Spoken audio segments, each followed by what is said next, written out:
Meet the youngest country in the world, where it's also possible to walk around naked. Discover Montenegro, the newest nation on Earth, located on the Balkan Peninsula in Europe. This nation shared a common history with countries like Bosnia, Croatia, Slovenia, Macedonia, and Serbia when they were all part of the now-defunct Yugoslavia. With the dissolution of Yugoslavia, these nations became independent, and Montenegro initially formed a union with Serbia. However, in May 2006, through a referendum, Montenegro achieved its independence, establishing itself as the world's newest country. Montenegro's historical journey is marked by periods of autonomy amidst the Ottoman Empire's rule in the Balkan region. Its independence was first recognized in the Treaty of Berlin in 1878, an agreement that also guaranteed the independence of nations like Bulgaria, Romania, and Serbia. In 1910, Montenegro reaffirmed its sovereignty, a significant milestone in its history. In the year 1910, Prince Nicholas of Montenegro assumed the title of king, inaugurating a reign that would last only 8 years.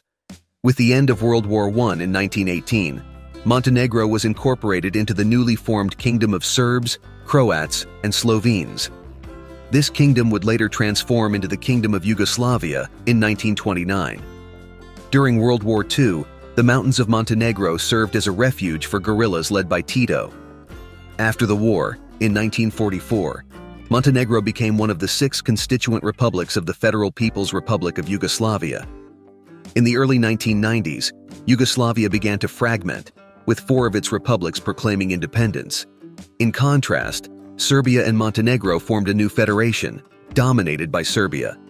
In 1992, a referendum in Montenegro supported the maintenance of this union with Serbia, although the voting conditions in that referendum were considered unequal. Since the mid-1990s, under the leadership of Milo Đukanović, Montenegro began its path towards independence from Serbia. In this process, it initially adopted the German mark and later the euro as its official currency. During this period, the Montenegrin government intensified efforts for a policy of autonomy, even though independence referendums were postponed several times. In 2002, a cooperation agreement was signed between Serbia and Montenegro, with the encouragement of the European Union, and in 2003, the former Yugoslavia was officially dissolved, resulting in the formation of a state union between Serbia and Montenegro. This union anticipated holding a referendum on independence by 2006. Finally, in May 2006, Montenegro held a referendum that would determine its fate. With 55% of the votes in favor, it was decided to separate from Serbia, solidifying Montenegro's independence.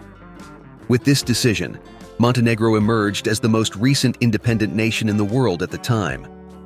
In the year 2006, during the renowned FIFA World Cup, a unique episode marked the world of sports.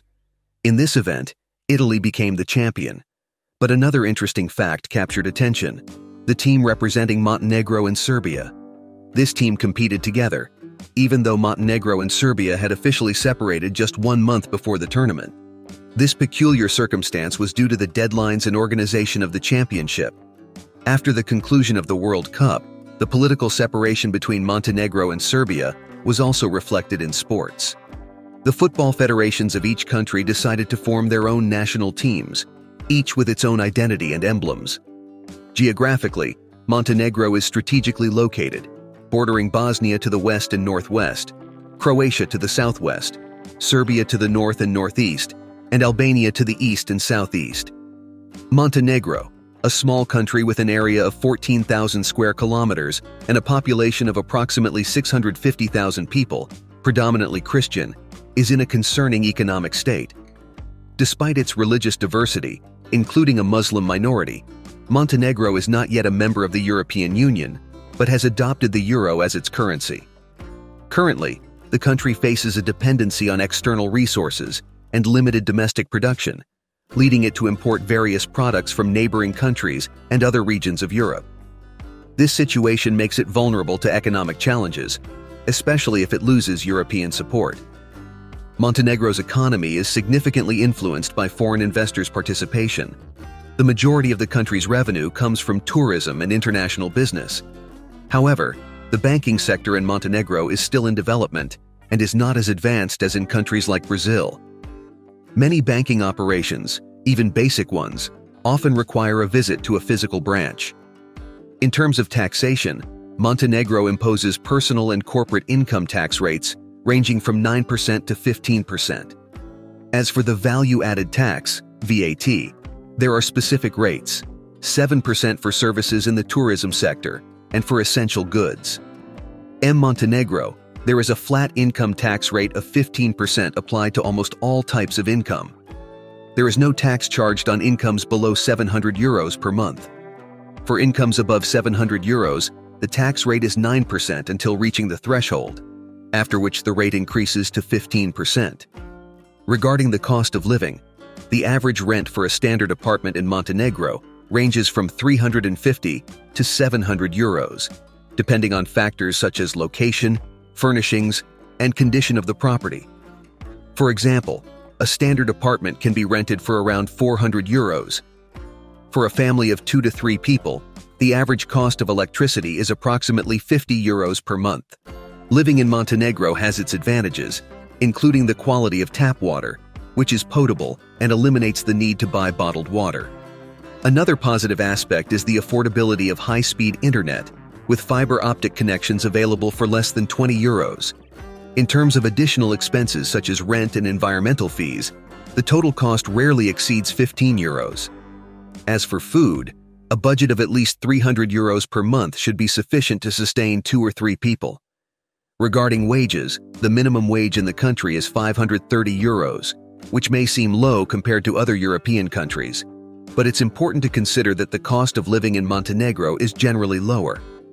A noteworthy point is the low crime rate in the country, reflecting a good level of social well-being. In Montenegro, safety is one of its strengths. You can walk the streets even at 2 in the morning without safety concerns, free from worries like mockery or theft. The country's tranquility is also reflected in its traffic, where traffic jams are rare, saving you from long hours stuck in gridlock. Due to the small size of the country, the number of vehicles is limited, making it easier to find parking spaces. Additionally, Montenegro's compact size allows you to travel from one end of the country to the other in just a few hours, eliminating the need for long bus journeys.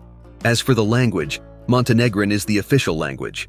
However, if you speak Serbian, Bosnian, Albanian, or Croatian, you won't have communication difficulties. These languages, all rooted in the country's Slavic heritage, are widely understood and spoken in Montenegro. It's worth noting that in Montenegro, English is not widely spoken, which can come as a surprise or inconvenience to some visitors. In general, the level of English proficiency among locals is limited, especially in government institutions where communication in this language can be challenging. In terms of religion, the population of Montenegro has a deep connection to their beliefs. As you explore the streets and alleys of the country, you will notice the prominent presence of churches, reflecting the predominance of Orthodox Christianity among the inhabitants. Although there is a significant Muslim and Catholic community, the majority of the population follows the Orthodox faith. Additionally, with an average age of around 30 years, Montenegro's population is relatively young, giving the country a youthful demographic dynamic. In Montenegro, longevity is remarkable, with an average life expectancy of 73 years for men and 78 years for women, surpassing the global average of 68 years. The local culture stands out for moderate alcohol consumption, with society valuing self-control when it comes to drinking. This attitude may contrast with people from countries with a culture of heavier alcohol consumption, such as Lithuania and Ireland, who may find this cultural aspect challenging. Interestingly, despite their moderation in alcohol consumption, Montenegro offers attractive features for those looking to live in Europe, but prefer to avoid the high taxes typical of many European countries. The country is particularly appealing to digital nomads and long-term travelers, thanks to its relatively low cost of living and ease of avoiding becoming a tax resident. Montenegro provides a unique experience for those seeking to live or visit Europe in a different way. Have you visited, or do you have plans to explore this fascinating country? Share your opinion, subscribe to the channel for more content, and don't forget to like and share the video.